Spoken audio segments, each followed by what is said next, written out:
Entonces, decíamos que íbamos a hablar un poco de qué manera está regulado el pH del líquido extracelular.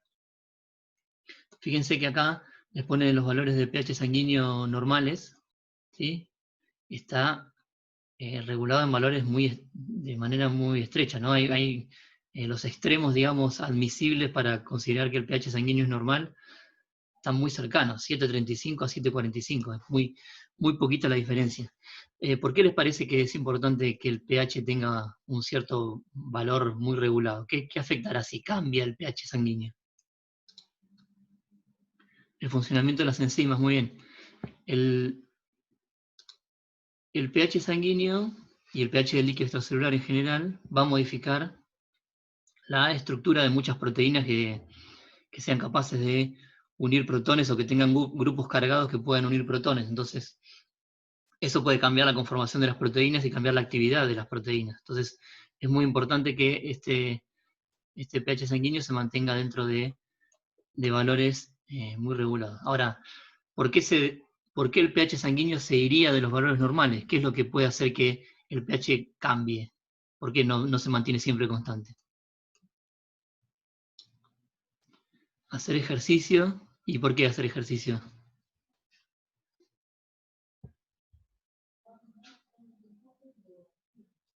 La generación de cuerpos cetónicos, bien. El ácido láctico, si se entendí.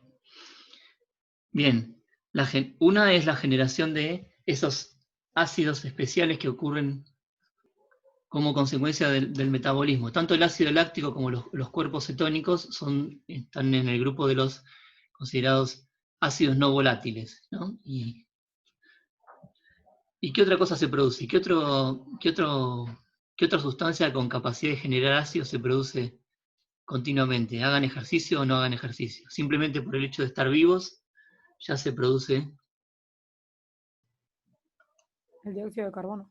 el dióxido de carbono, muy bien. El dióxido de carbono, que es el resultado del metabolismo aerobio oxidativo de un montón de sustratos, se produce continuamente, aunque no hagan ejercicio ni tengan ningún problema de generación de cuerpos cetónicos. Dióxido de carbono se produce siempre. Y vamos a ver que el dióxido de carbono actúa como un ácido, cuando se hidrata forma un ácido, y entonces contribuye a generar un descenso del pH en forma continua.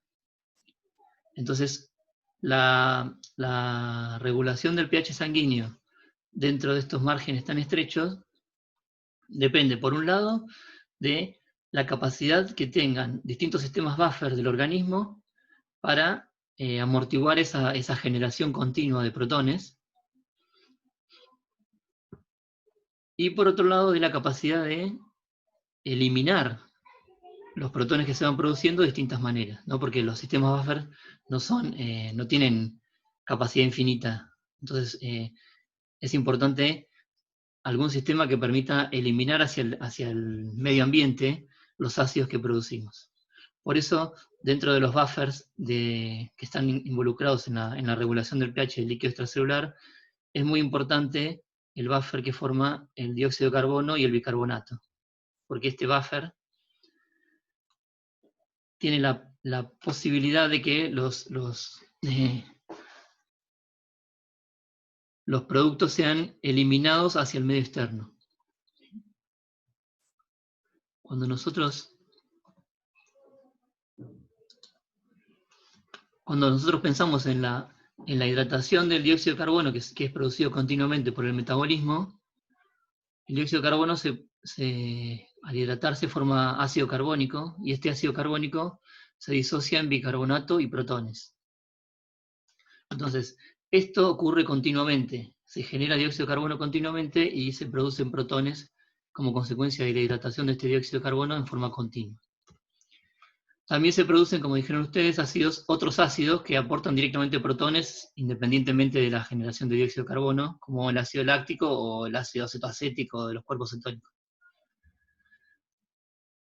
Tanto el dióxido de carbono como los protones pueden ser eliminados al medio exterior. El dióxido de carbono es eliminado mediante la ventilación. Vieron que cuando la sangre llega a los pulmones, la concentración de dióxido de carbono en la sangre es mayor que la concentración de dióxido de carbono en el aire alveolar y pasa del de la sangre al aire alveolar por difusión simple, el dióxido de carbono. Después, cuando se produce la expiración, ese aire alveolar rico en dióxido de carbono es eliminado hacia la atmósfera. Y cuando volvemos a inspirar, inspiramos aire atmosférico que tiene una concentración de dióxido de carbono bajísima. No sé si se acuerdan, pero era 0,03%, me parece, la fracción molar del dióxido de carbono. O sea que tiene muy poco dióxido de carbono el aire inspirado y tiene más dióxido de carbono el aire expirado porque viene de la sangre. Entonces, cuanto más ventilemos, más veces por minuto ventilemos, más dióxido de carbono vamos a eliminar desde la sangre y este equilibrio se va a desplazar hacia la izquierda. ¿Sí? Si yo elimino dióxido de carbono por la ventilación, esto se va a desplazar hacia la izquierda, los protones se van a consumir y el pH va a aumentar. O sea que siempre que tenemos procesos que aumentan la ventilación, una de las consecuencias que tienen es que se disminuye la concentración de protones o aumenta el pH, ¿sí? A través de la disminución del dióxido de carbono que está en la sangre. La otra consecuencia de aumentar la ventilación es que ingresa más oxígeno, ¿no? Son como dos eventos independientes. Por un lado, al ventilar, ingresa más oxígeno, y a su vez, cuanto más ventilo, más dióxido de carbono elimino.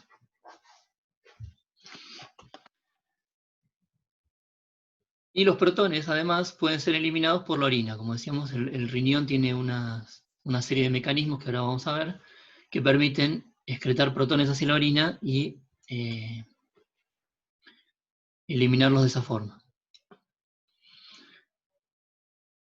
Un elemento muy importante en este equilibrio del dióxido de carbono para la formación de protones es el bicarbonato. El ion bicarbonato está en alta concentración en el plasma, más o menos 24 milequivalentes por litro, y puede ser producido por distintos órganos. Por ejemplo, ustedes, todavía no lo vimos esto, pero cuando veamos la función del aparato digestivo, tanto el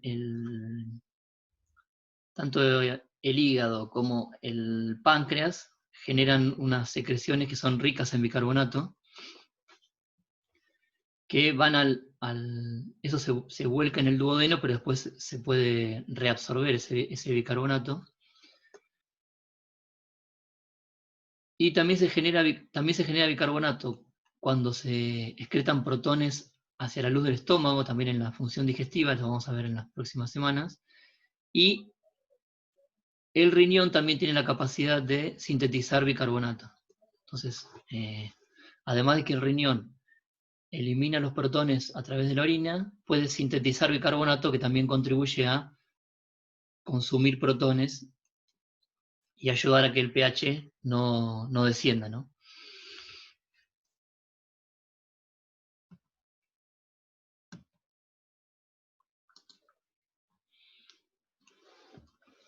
Bueno, decíamos que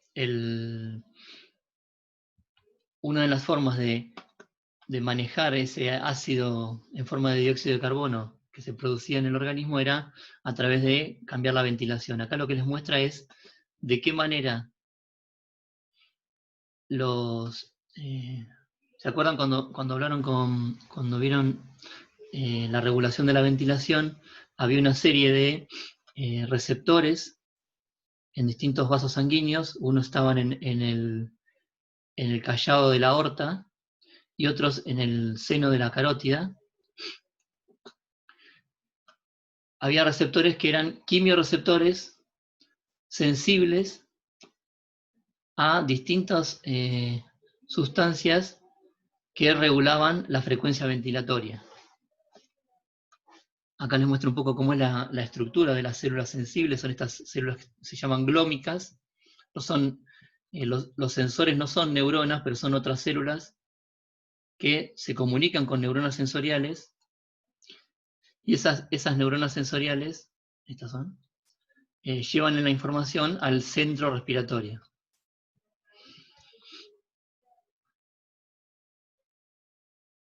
Además de estos receptores que estaban en los vasos sanguíneos, hay otros receptores otros quimiorreceptores que están ubicados también en el propio tallo cerebral, que también son sensibles a algunas sustancias, vamos a ver cuáles son, y también mandan señales aferentes hacia el área que está encargada de la regulación de la ventilación en el propio tallo cerebral. Entonces tenemos unos receptores que están midiendo los receptores que están que le llaman periféricos, los que miden sustancias químicas en los vasos sanguíneos. Esos quimiorreceptores son sensibles, por un lado, al oxígeno, y por otro lado son sensibles a los protones.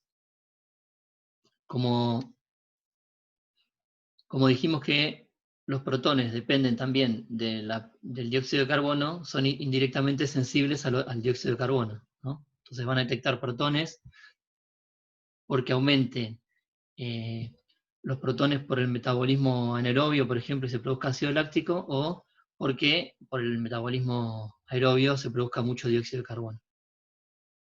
Y también son sensibles al oxígeno, a los niveles de oxígeno. Cuanto más bajos sean los niveles de oxígeno, más estímulos van a mandar estos sensores hacia el centro respiratorio para aumentar la ventilación. Pero también vemos acá que esa estimulación de las neuronas que vienen de esos quimiorreceptores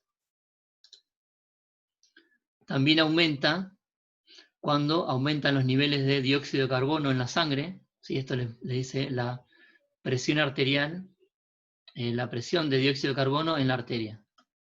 Significa esto. Entonces, cuando aumenta la presión parcial de dióxido de carbono en la sangre arterial, aumenta la frecuencia de potenciales de acción que van por las neuronas sensoriales que llevan información al centro respiratorio. Y acá les muestro lo mismo con el pH. Cuando el pH, para un pH determinado, al aumentar la presión de dióxido de carbono, aumenta los impulsos que viajan por las neuronas aferentes que salen desde los quimiorreceptores. Pero además, esa frecuencia de potenciales de acción es mayor, para cualquier presión de dióxido de carbono que miremos, es mayor cuando el pH es más bajo. Y o sea que tanto el pH como la concentración de dióxido de carbono generan aumentos en las frecuencias de disparo de esas neuronas sensoriales.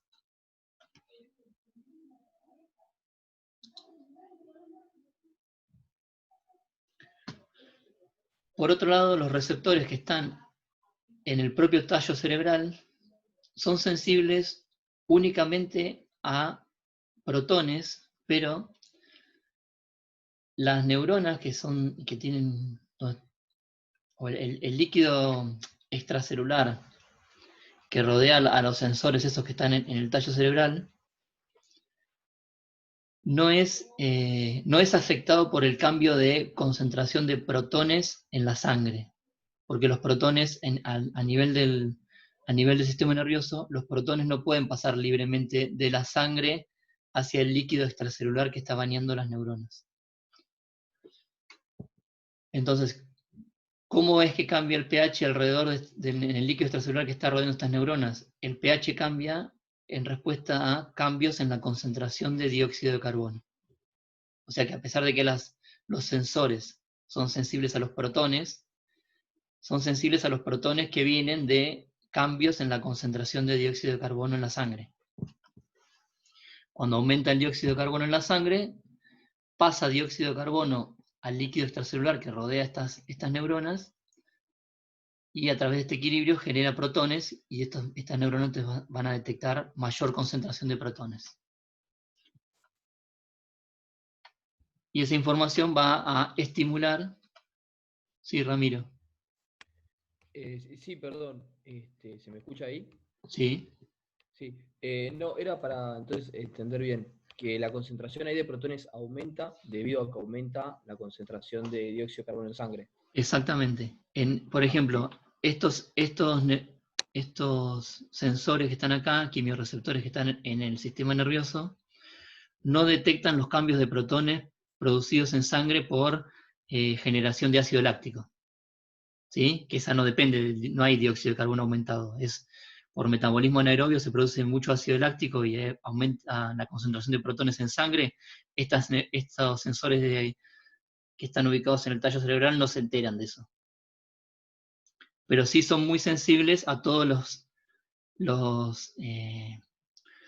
las alteraciones metabólicas que produzcan acumulación de dióxido de carbono. Entonces, resumiendo, si cambia la concentración de dióxido de carbono o la presión parcial de dióxido de carbono en la sangre, eso va a ser detectado por los quimiorreceptores que están en los vasos sanguíneos y por los quimiorreceptores que están en el tallo cerebral, y van a estimular a las neuronas aferentes que van a llevar esa información al centro respiratorio, y eso va a hacer que en el centro respiratorio se aumente la frecuencia con la cual se hace que el diafragma se contraiga y después se relaje. ¿Sí? Entonces va a aumentar la frecuencia ventilatoria. Y al aumentar la frecuencia ventilatoria, lo que va a pasar es que va a eliminarse dióxido de carbono y por lo tanto van a consumirse los protones. O sea que cualquiera de las dos causas que haya activado el sistema, la consecuencia va a ser que va a disminuir la concentración de dióxido, la presión parcial de dióxido de carbono y la concentración de protones en la sangre. ¿Por qué les parece a ustedes que podría aumentar la concentración de protones en sangre?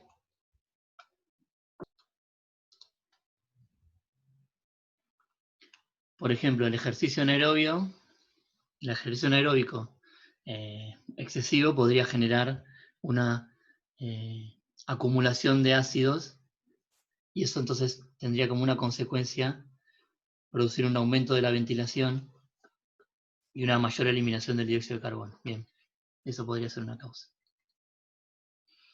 Y al revés, que haya un cambio en la concentración de dióxido de carbono que afecte el pH sanguíneo sin modificar el metabolismo. ¿Qué podría hacer?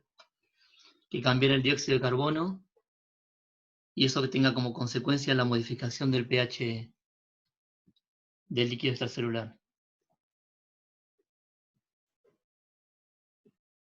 sin alterar el metabolismo.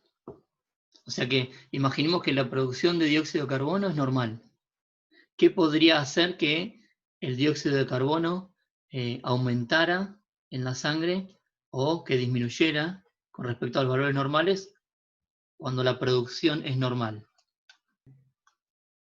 Apnea, bien, y una obstrucción respiratoria, que sería como el mismo caso que la apnea, lo único que la apnea sería por ahí voluntaria y la obstrucción respiratoria sería involuntaria. Entonces, ¿qué pasaría ahí en ese caso? Se acumula el dióxido de carbono. Bien, si está de alguna manera, no se puede eliminar al ambiente del dióxido de carbono porque la vía aérea está tapada, o porque hay o porque uno voluntariamente está aguantando la respiración, eso va a hacer que se acumule dióxido de carbono, y si se acumula dióxido de carbono porque no lo eliminamos hacia la atmósfera, ¿qué va a pasar con el pH? Si se acumula dióxido de carbono porque no lo podemos eliminar, ¿qué va a pasar? Se va a desplazar este equilibrio hacia la derecha, ¿no? Y se va a producir protones, entonces va a aumentar la concentración de protones y va a disminuir el pH. Muy bien. ¿Y qué pasa si estamos en un ambiente respirando en un ambiente que tiene una baja presión de oxígeno? Por ejemplo, nos vamos a la montaña y respiramos aire que tiene una presión muy baja de oxígeno. No sé, estamos en La Paz, 3.600 metros de altura. Les preguntaba, ¿qué pasaba si uno se va a un lugar de gran altura y empieza a respirar aire que tiene baja concentración de oxígeno? ¿Qué va a pasar con el sistema respiratorio? Bien, aumenta la ventilación. Y si aumenta la ventilación, ¿qué pasará con el dióxido de carbono? Disminuye, muy bien. Y si disminuye el dióxido de carbono, ¿qué pasa con el pH? Se elimina más, muy bien, Melina. entonces va a aumentar el pH. Muy bien. Entonces, si uno respira aire con poco oxígeno,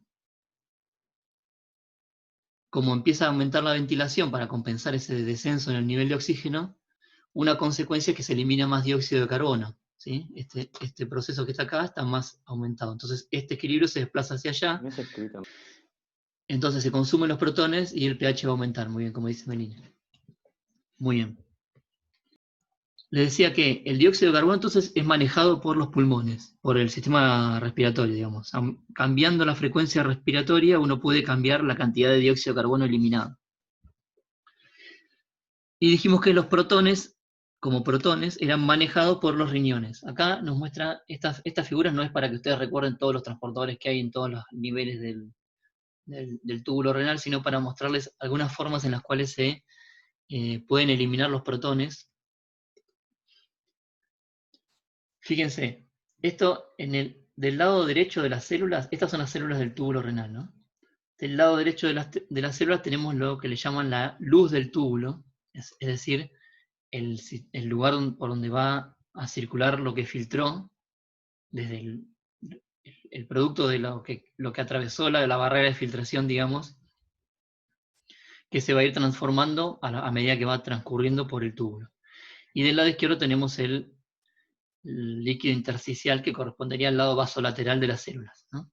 Entonces, ¿qué mecanismos tienen las células para manejar los protones?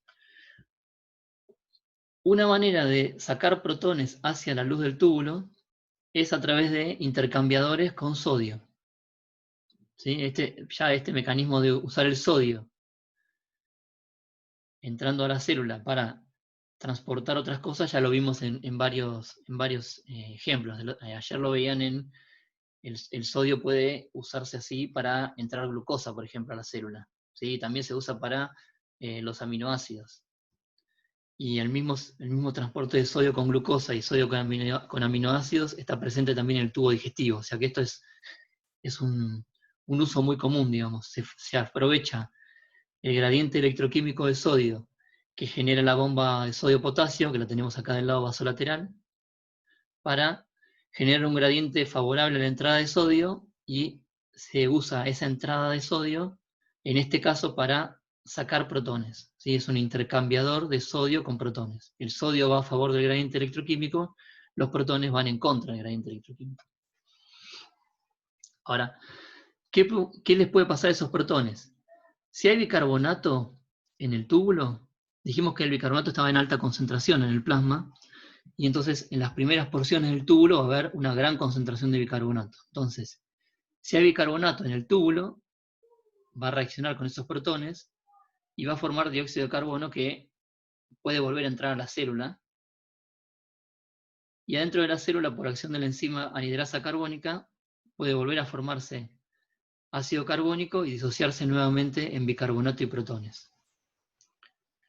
Las células normalmente el bicarbonato lo transportan hacia el intersticio, ¿sí? Por su membrana vasolateral, y los protones vuelven a salir por este mecanismo. O sea que en este circuito no se excreta ni un solo protón neto. ¿Por qué? Saco un protón, lo uno al bicarbonato, forma dióxido de carbono, vuelve a entrar a la célula, da un protón y bicarbonato. El bicarbonato lo mando hacia el intersticio, pero el protón lo vuelvo a sacar. Y así, con los protones que voy sacando, voy metiendo bicarbonato. Este mecanismo sirve para recuperar o reabsorber el bicarbonato que se está filtrando.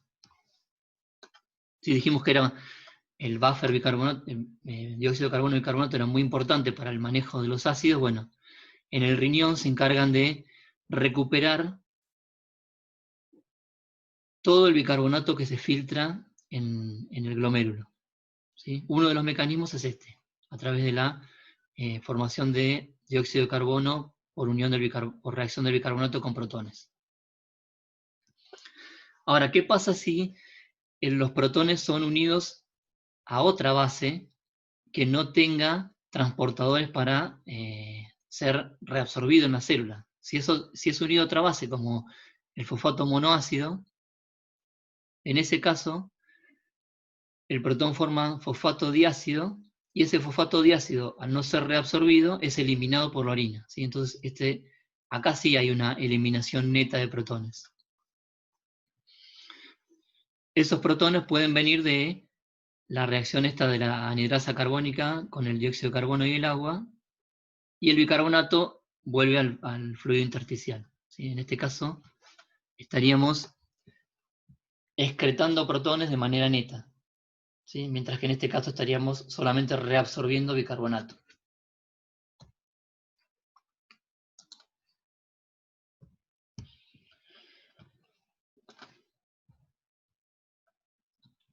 Más adelante en el túbulo, cuando ya no hay bicarbonato porque ya se reabsorbió todo,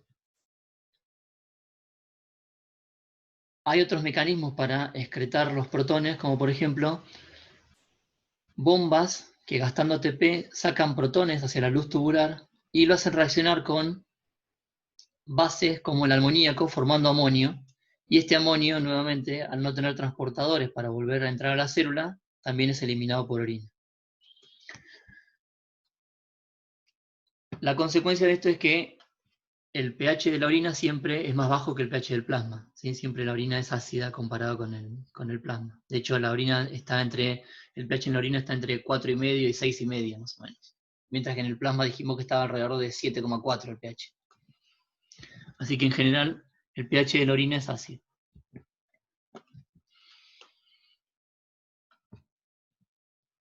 Otra cosa interesante que hace el riñón es que es capaz de generar bicarbonato nuevo a partir del aminoácido glutamina. Con la glutamina forma amonio por un lado y bicarbonato. El bicarbonato va hacia el lado intersticial, mientras que el amonio es excretado hacia la luz del túbulo y es eliminado por orina. ¿Sí? O sea que, resumiendo, las células del túbulo renal tienen transportadores para eliminar protones hacia la luz del túbulo, que van a terminar yéndose por la orina, transportadores para reabsorber bicarbonato, del bicarbonato filtrado, reabsorben todo el bicarbonato y tienen mecanismos para sintetizar nuevo bicarbonato en caso de que sea necesario. Esos transportadores y las enzimas involucradas en estos procesos tenían una actividad que dependía del pH, o sea que cuanto más bajo sea el pH, más está favorecida la eliminación de protones, la reabsorción de bicarbonato y la generación de nuevo bicarbonato. Entonces el riñón puede participar de este proceso de regulación del pH sanguíneo modificando esos procesos. Cuanto más ácido está el líquido extracelular, más protones se excretan a la orina y más bicarbonato se produce en las células del túbulo renal.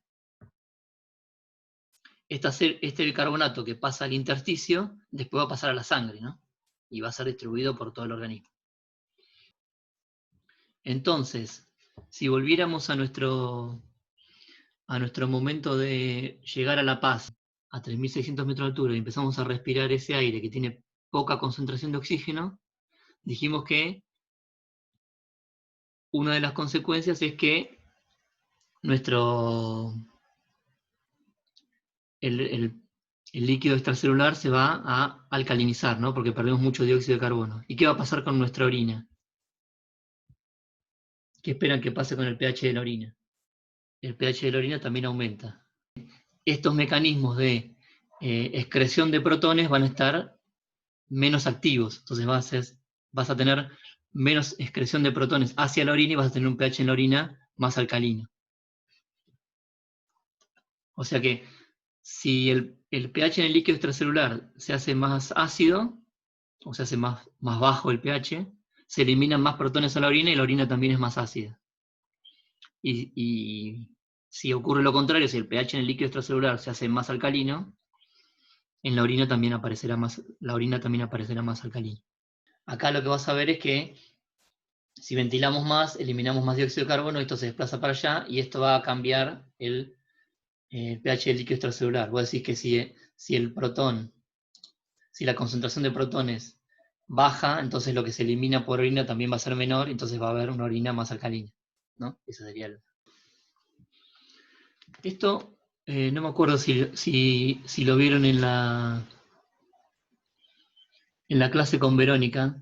No está relacionado exactamente con este tema, pero tiene que ver con la manera en la cual la irrigación de los distintos alvéolos está determinada por la concentración de oxígeno que haya en el aire alveolar.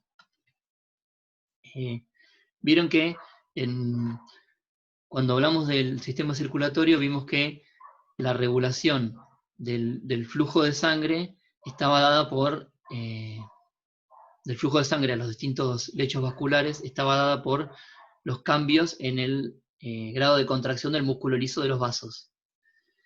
Y uno de los factores que vimos que estaba relacionado con el cambio del grado de contracción del músculo liso vascular es la actividad simpática. Dijimos que el simpático modificaba la fuerza del músculo liso vascular y eso modificaba el radio de los vasos y eso modificaba la cantidad de sangre que podía llegar a un tejido.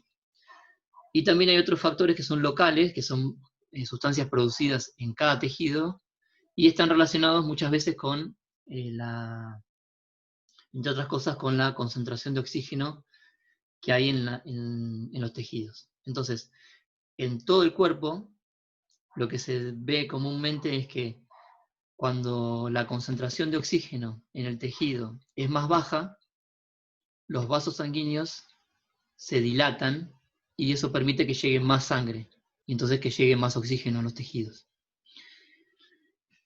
En los pulmones, en la circulación que se usa para oxigenación de la sangre en los pulmones es al revés. Cuando en las inmediaciones de los alvéolos la concentración de oxígeno es más baja, los vasos sanguíneos se contraen y entonces esos alvéolos que tienen menos cantidad de oxígeno son menos irrigados también. ¿Sí? ¿Y eso por qué les parece que puede servir? ¿Por qué es diferente que en todo el resto del organismo? ¿Qué ventaja tiene?